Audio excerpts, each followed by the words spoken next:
You ask Tiger to solve. This deals with linear equations with one unknown.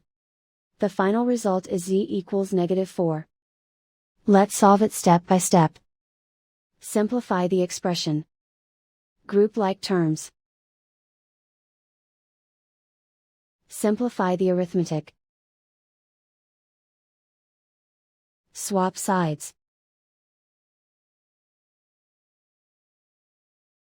Group all constants on the right side of the equation.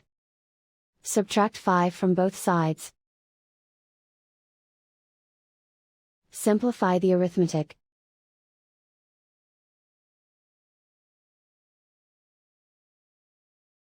Isolate the z. Divide both sides by -12. Cancel out the negatives. Simplify the fraction. Move the negative sign from the denominator to the numerator.